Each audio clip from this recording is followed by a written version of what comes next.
నా దేవుడు నాకు ఏదైతే ప్రేరేపిస్తాడో చెప్పాలని నేను ముందుకు వచ్చినాడు. సమయం ఇచ్చిన మొదట దేవునికి, అన్నయ్యకు, తోటి సంఘానికి నా కృతజ్ఞత వందనాలు చెల్లించుకుంటున్నా.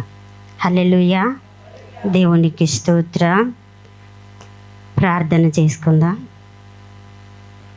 స్తోత్రం నాయన, స్తోత్రం పరిశుద్ధుడా, గొప్ప దేవుడా, మహాగణుడా, నీ ఉన్నతమైన శ్రేష్టమైన నామానికి కృతజ్ఞత స్తుతులు చెల్లించుకుంటున్నాం.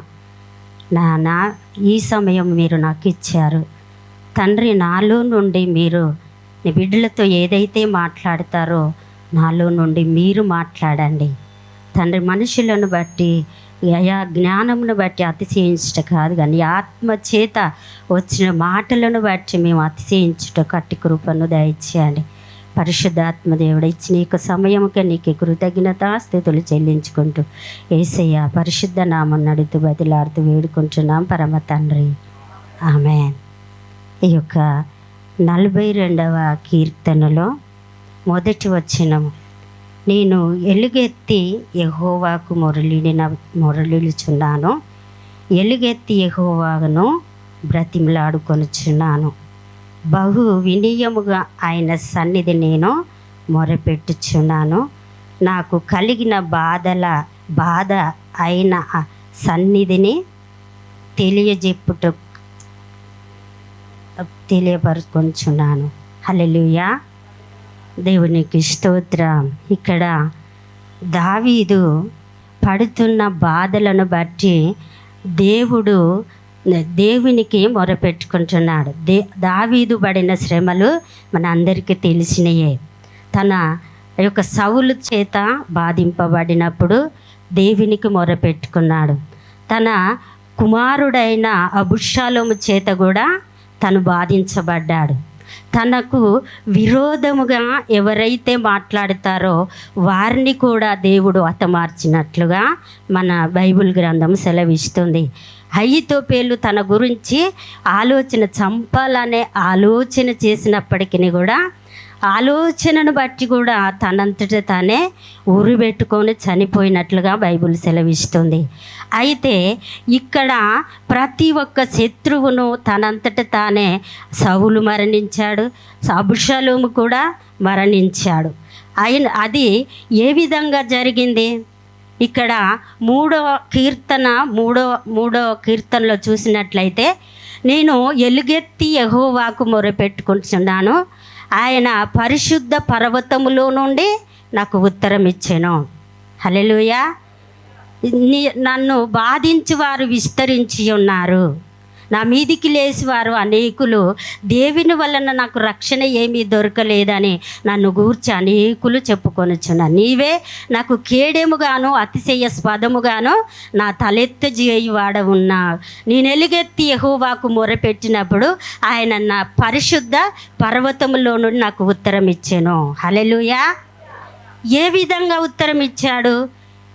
ఏ విధంగా ఉత్తరం ఇచ్చాడు అంటే, తనకు మొరపెట్టుకున్నప్పుడు, తనకు బాధ కలిగినప్పుడు, మనకు బాధ కలిగినప్పుడు మన యొక్క హల్లెలూయా, మనకు బాధ కలిగినప్పుడు మనతో ఉన్న స్నేహితులతో చెప్పుకుంటాం, మన బంధువులతో చెప్పుకుంటాము. మనకు బాధ కలిగిన ఈ బాధ ఎలా పోవాలా అని మనకు వీళ్ళకు చెప్పుకుంటాము. కానీ ఆ బాధ వాళ్ళకి చెప్పినప్పుడు మన ముందు అయ్యో ఇలా జరిగింది అంటారు, కానీ వెనుకకు వెళ్ళిన తర్వాత హేళన చేస్తూ ఉంటారు. కానీ దావీదు నేర్చుకుంది ఏంది అంటే, ఆయన అంత సైన్యములకు అధిపతి అయినప్పటికీ, తను రాజు అయినప్పటికీ కూడా మనుషులకు చెప్పకుండా ఎవరికి చెప్పుకుంటున్నాడు? దేవునికి చెప్పుకొనుచున్నాడు. హల్లెలూయా. నేను ఎలుగెత్తి యెహోవాకు మొరపెట్టినప్పుడు ఆయన నాకు పరిశుద్ధ పర్వతములో నుండి నాకు ఉత్తరం ఇచ్చెను. అది నేర్చుకున్నాడు. మనమైతే మనుషులకు చెప్పుకున్నట నేర్చుకుంటున్నాము, కానీ రాజు అయినప్పటికీ దేవునికి చెప్పుకున్నట నేర్చుకుని, తన బాధలన్నిటిలో నుండి తను కృంగిపోయినప్పుడు, తను వేదన పడుతున్నప్పుడు, తను ఆ బాధలను బట్టి ఎంతో కృంగిపోతున్నప్పుడు ఎవరిని ఆశ్రయించట్లేదు, కానీ తండ్రి అయిన దేవుణ్ణి ఆశ్రయిస్తున్నారు. కట్టుకున్న వారిని ఆశ్రయించట్లేదు, కన్న పిల్లలను ఆశ్రయించట్లేదు, తనతో ఉన్న సైన్యమును ఆశ్రయించట్లేదు, కానీ దేవుణ్ణి ఆశ్రయిస్తున్నాడు. ఇక్కడ అదే అంటున్నాడు, నేను ఎలుగెత్తి యెహోవాకు మొరలిడుచున్నాను, ఎలుగెత్తి యెహోవాను బతిమిలాడుకొనుచున్నాను. మొరపెట్టుటే కాదు, అయ్యా నా బాధ ఇదే అయ్యా, నన్ను చంపడానికి వస్తున్నారు, నన్ను బాధించడానికి వస్తున్నారు, నన్ను ఎంతో వేదన పెట్టడానికి వస్తున్నారు, నన్ను ఈ యొక్క వేదన బాధల్లో నుండి తప్పించి వారు ఎవరూ లేరు, కానీ నీవు తప్ప నాకు ఈ లోకంలో ఎవరూ లేరు, నువ్వే తప్పించగల దేవుడు. మనం అడుగుచున్నాం ఈ మధ్యకాల సమయంలో. దేవుణ్ణి మనము బతిమలాడుకొనిచున్నాం. ఏదో మందిరానికి వస్తున్నాం, వెళుతున్నాము, కానీ దేవుణ్ణి అడిగేది మన శ్రమలో, బాధలో, ఇరుకులో, ఇబ్బందులో, మన శత్రువులను బట్టి, మనల్ని బాధించు వారిని బట్టి మనము దేవుని సన్నిధిలో కూర్చొని తలుపులేసుకొని కన్నీళ్లు విడుస్తూ దేవునికి మొరపెట్టుకునే వారిగా ఉంటున్నామా? మనుషులకు చెప్పుకునే వారిగా ఉంటున్నామా? మనుషులకు చెప్పుకొని దేవుణ్ణి నేను స్తుతిస్తున్నాను, ఆరాధిస్తున్నాను, దేవుణ్ణి నేను నమ్ముకొని ఉన్నాను, తను నాకు ఏ సహాయము చేయట్లేడు అని దేవుని మీద నిందలు మోపేవారిగా ఉంటున్నామా? దేవుని సన్నిధిలో కూర్చొని ఏడ్చి మొరపెట్టుకొని బతిమలాడుకునే వారిగా ఉంటున్నామా?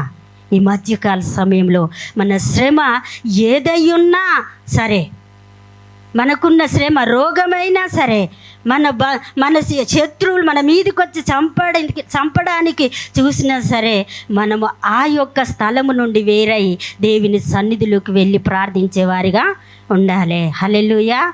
దేవునికి మొరపెట్టుకునే వారిగా ఉండాలి. వారికి ఎదిరించే వారిగా ఉంటే దేవునికి నిందే, మనకు అవమానము. ఎందుకు అంటే దేవుణ్ణి నమ్ముకున్న వారు ఇలాగ ఎదిరిస్తారా, ఇలా చెడ్డ మాటలు మాట్లాడతారా, ఇలాగుంటారా అని అన్ని ప్రజలు, దేవుని నమ్మిన ప్రజలు మనలను బట్టి దేవుణ్ణి నిందించకుండా, మనలను అవమానపరచకుండా మనం ఏం చేయాలి? దేవుణ్ణి స్తుతించేవారిగా మనం ఉండాలి. దేవునికి మొరపెట్టుకునే వారిగా, దేవుణ్ణి బతిమలాడుకునే వారిగా మనం ఉండాలి.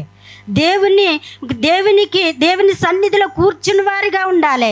ఏదో నాలుగు ముచ్చట్లని వెళ్ళి మరలా అదే ఆదివారం దినం దేవుని మందిరానికి వచ్చి మాటలు వినేవారిగా మనం ఉండొద్దు. కానీ మన శ్రమలను బట్టి సేవకులు ఏదైతే బోధిస్తున్నారో దాన్ని బట్టి తలంచుకొని దేవుని ఎదుట మొరపెట్టుకునే వారిగా మనం ఉండాలి. ఈ మధ్యకాల సమయంలో మనం ఎలా ఉంటున్నాం? విన్న మాటలను విసర్జించి దేవునికి వ్యతిరేకంగా బ్రతుకుచున్నామా? దేవునికి మొరపెట్టకుండా దేవుణ్ణి నిందలు పెట్టేవారిగా మనం బ్రతుకుచున్నామా? ఆయనైతే నేను ఎలుగెత్తి యెహోవాకు మొరపెట్టుచున్నాను, ఆయన పరిశుద్ధ పర్వతములో నుండి ఉత్తరం ఇచ్చను. ఎక్కడ నుంచి ఇస్తాడట మనకు ఉత్తరం? పరిశుద్ధ పర్వతములో నుండి, నీతిగల పర్వతములో నుండి మనకు ఉత్తరం ఇస్తాడు. మనం ఏ విధంగా దావీదు వలె మొర్ర పెట్టుకున్నప్పుడు, దావీదైతే ఒక్క విషయంలో తప్పితే తను తప్పు చేసినట్లుగా బైబిల్లో లేదు. ఎందుకు అంటే తను ఒక తప్పిదాన్ని బట్టే, కానీ దేవుని సన్నిధిలో ఆయన యథార్థముగా అనుకూలంగా బ్రతికినవాడు. దేవుడు అన్నాడు ఆయనను, దావీదు నా హృదయానుసారుడు. మరి మనం ఏ విధంగా ఉంచున్నాం? మనం దావీదు వలె హృదయానుసారంగా బ్రతికి దేవునికి మొరపెట్టినట్లయితే ప్రతి మొర దేవుడు వినడానికి ఇష్టపడుతున్నాడు. హల్లెలూయా. మన మొరను త్రోసివేయడానికి దేవుడు లేడు, కానీ ఆయనకి ఇష్టలుగా మనం బ్రతికి దేనిని బట్టి అయితే మనం మొర పెడతామో ఆ మొరను వినడానికి ఇష్టపడుతున్నాడు. ఇశ్రాయేలు ప్రజలు మొరపెట్టినప్పుడు అంటున్నాడు మోషేతో, ఇదిగో నా ఇశ్రాయేలు మొర నాకు అది చెవినబడినది. హల్లెలూయా. చెవినబడినది. నిజముగా మనం మొరపెట్టినప్పుడు ఆయన చెవినబడుతుందట. మనము ఏదో ప్రార్థిస్తున్నాం, బాధ కలిగినప్పుడు ఏదో ప్రార్థిస్తున్నాం, ఏదో దేవుడు వింటాడా వినడా అని మనము మోకరించి ప్రార్థించట కాదు, కానీ నిజముగా మనము బాధలు వేదనలో ఉండి ఆయనకు మొర పెడితే మన మొర అట ఆయన చెవినబడుతుందట. హల్లెలూయా. చెవినబడినప్పుడు మోషే యొద్దకు వచ్చి మోషేతో మాట్లాడి వారిని విడిపించడానికే దేవుడు మోషేను పంపించుకున్నాడు. మన శ్రమను కూడా విడిపించడానికి దేవుడు మన యొద్దకు ఎవరినో ఒకరిని పంపించి ఈ భూలోకంలో మన యొక్క బాధలన్నిటినీ తీర్చడానికి ఇష్టపడుతున్నాడు. హల్లెలూయా. దేవుడు మన మొర వినాలంటే మొదట మనం ఆయనను బతిమిలాడుకోవాలి. హల్లెలూయా. ఎలుగెత్తి మొరపెట్టాలి. ఎవరో చూస్తున్నారు, ఎవరో వింటున్నారు, ఏదో నేను తప్పు చేసినాను కాబట్టి నేను ఎట్లా ఏడుస్తున్నాను అని సిగ్గుతో ఏదో లోపల కుమిలిపోవట కాదు, కానీ ఎలుగెత్తి యెహోవాకు మొరపెట్టాలి. ఇచ్చి వాక్యాన్ని దేవుడు దీవించి ఆశీర్వదించునుగాక. Amen, amen.